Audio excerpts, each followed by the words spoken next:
About a 15-minute walk behind me is a vegan donut store that I just noticed today has gone bankrupt. It's now empty. There's a for lease sign in the window. It could have happened a few weeks ago. I just wasn't paying attention. About 15 minutes to one side of me is the location, the original location of the Very Good Butchers, a vegan butcher store that attempted to sell vegan meat products coast to coast. Exported a little bit to the United States also. Heard they got as far as Seattle, so on and so forth. I actually saw some negative YouTube reviews for their product. And another 5 minutes behind me this away was the second location within the small city of Victoria that the Very Good Butchers opened before they also calamitously went bankrupt. And the Very Good Butchers is an extraordinary example in some ways and a dismally ordinary one in others. What's extraordinary is that they played the stock market. And if you had jumped on at the right time and jumped off at the right time, you could have quintupled your money. I think I've looked at the numbers. If you got in right at the beginning, could have been more than 10x, could have even been 20x, I think. If you got in at just the right time, got in at just the right time. Well, let's just say you could have quintupled your money with this investment if you were less than omniscient when you made the bet. Now, of course, if you held on for too long, guess what happened?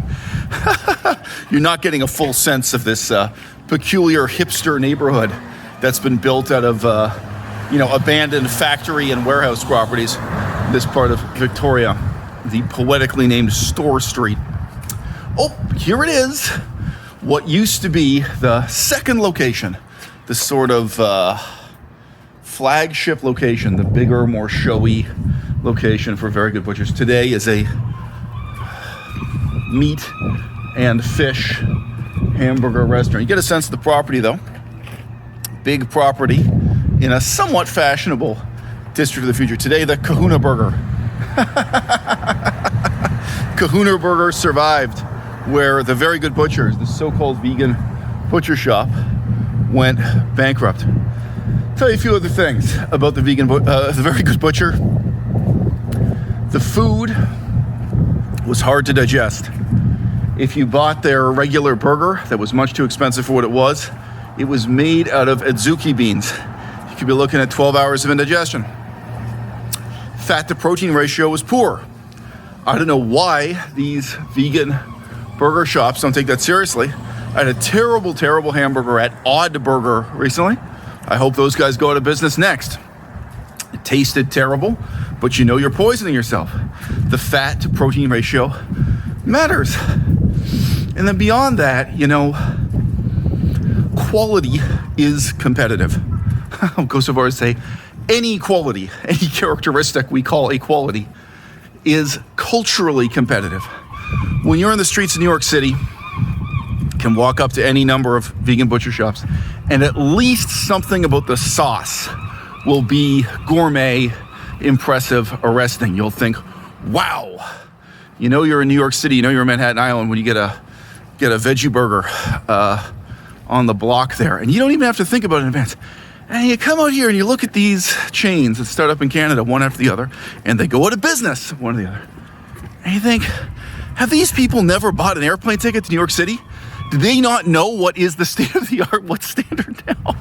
And you might think, oh, well, they don't have to compete. If you're running a vegan hamburger shop, whether it's in a small town, big city, close to the center, out in the periphery, you have to compete with every product that's available at a lower price at the grocery store. And all these places, they were not producing veggie burgers nearly as good as what you could get at the grocery store for a fraction of the price.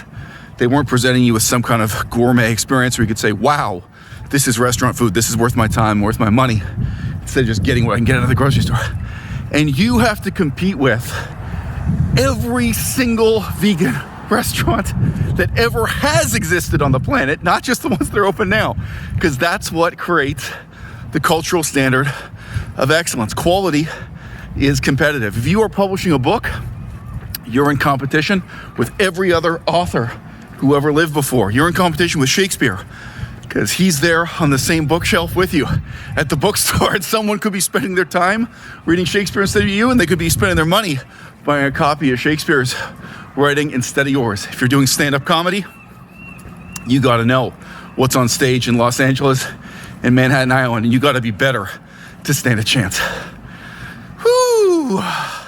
Veganism as a political movement created a corporate culture of mediocrity, and one self-indulgent, fatuous business after another arose and fell in the hype after 2016. And now I'm standing in the ruins of that. You tell me, wherever you live, how many vegan restaurants are still in business today? And how many can you remember from just, say, 6, 7, 8 years ago?